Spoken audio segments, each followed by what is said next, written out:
Hello everyone, my name is Nidhi. Today we will be throwing light on chapter number 8 of Bhagavad Gita. The title of this chapter is Attaining the Supreme. This chapter has 28 verses in all, and the first two verses begin with questions from Arjun to Lord Krishna, in which he asks about Brahma, Adhyatma, Karma, Adibhut, Aditev, Adhiyagya, and Prayan Kal. Now, in the next verses, Krishna answers all of them and elaborates the last topic in the rest of this chapter. So, in answer to Arjun's question, what is Brahma? Lord Krishna answers that Brahma is Jeev, the indestructible, transcendental living entity separate from the material body. In answer number 2, which is what is Adhyatma, it is the eternal nature or the impressions that accompany the Jiva and govern the body. What is Karma? The fruitive activities of the Jiva that lead to transmigration from one material body to another is Karma. What is Adibhut? Adibhut is the Prakriti, the constantly changing physical world or material body consisting of material elements. What is Adi Dev? Adi Dev is the Virat Purush, the gigantic universal form, which includes all the demigods and their planets. Who is the Adi Yagya? Adi Yagya is the Paramatma, the enjoyer of all sacrifices, the Supreme Lord, represented as the Super Soul, who is seated in the heart of every embodied being, and as a regulator, Paramatma inspires performance of sacrifice and other acts.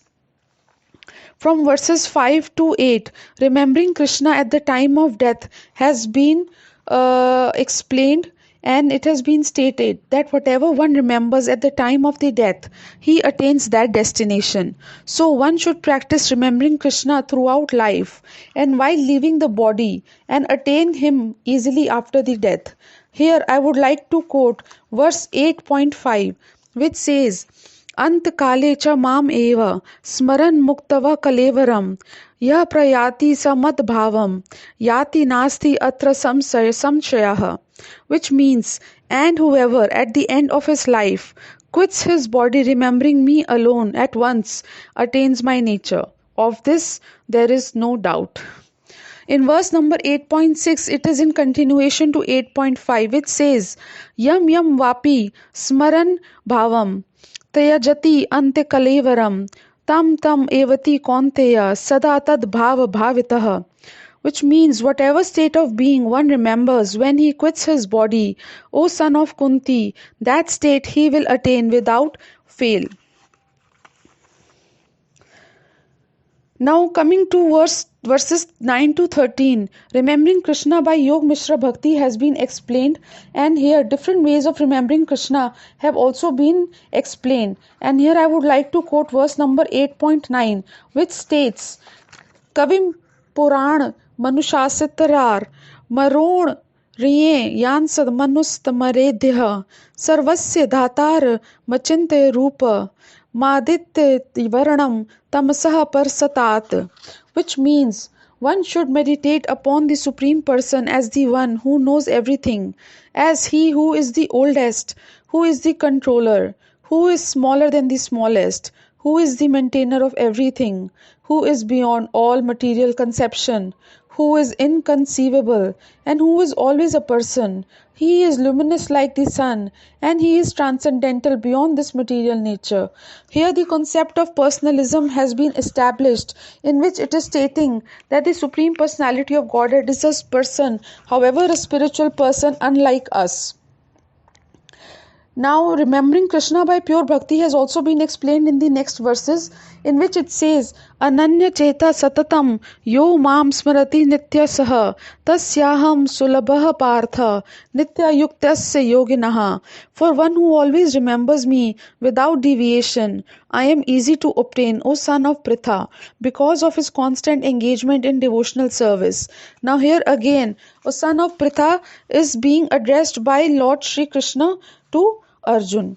In the next verse, it is being stated that there is no rebirth for pure devotees. The verse is, माम उपेत्य पुनर्जन्म दुःखकाल्यम् अशाश्वतं नापनुवन्ति महात्मानः samsiddhim paramam gata, which means after attaining me, the great souls who are yogis in devotion never return to this temporary world, which is full of miseries because they have attained the highest perfection. So here in verse number 8 and 14, 8.14 and 8.15, we can see that one can easily attain Krishna's abode by Kevala Bhakti. For such devotees, there is no rebirth which is there in all other planets. From verses 17 to 22, the difference between material world and spiritual world has been explained. In material world, the conditioned living entities manifest at the beginning of Brahma's day. Brahma is the creator of the universe and unmanifest as the night falls. And from verses 20 to 22, it has been mentioned that one who attains Krishna's abode, the eternal and indestructible spiritual world, by Ananya Bhakti, never returns to this world. Here I would like to quote verse number 8.22, which states, Purusha sa parapartha bhaktaya labhyasva ananya yas yantah sthani bhutani yena sarvam idam tatam, where Krishna is attainable by Ananya Bhakti, and it has been stated that the Supreme Personality of Godhead, who is greater than all, is attainable by unalloyed devotion or bhakti. Although he is present in his abode, he is still all pervading, and everything is situated within him.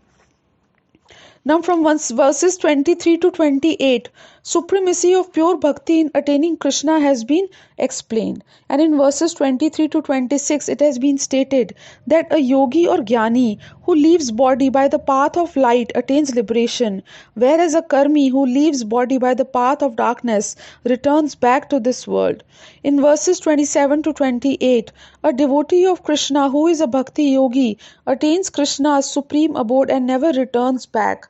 Here I would like to quote verse 8.28, in which the supreme position of a bhakti yogi has been stated, and the verse is Vedeshu yagyeshu tapahasu chaiv daneshu yatya punya phalam pradishtam atyeti tat sarvamidam viditva yogi param sthanupeti chadyam, which means that a person who accepts the path of devotional service is not bereft of the results derived from studying the Vedas, performing sacrifices, undergoing austerities, giving charity, or pursuing philosophical and fruitive activities.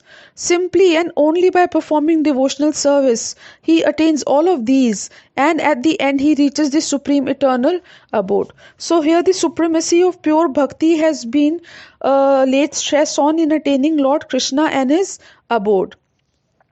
I hope you liked the audio and you understand the importance of Bhakti Yoga in attaining the Supreme Personality of Godhead. Thank you for your time and thank you for listening to the audio.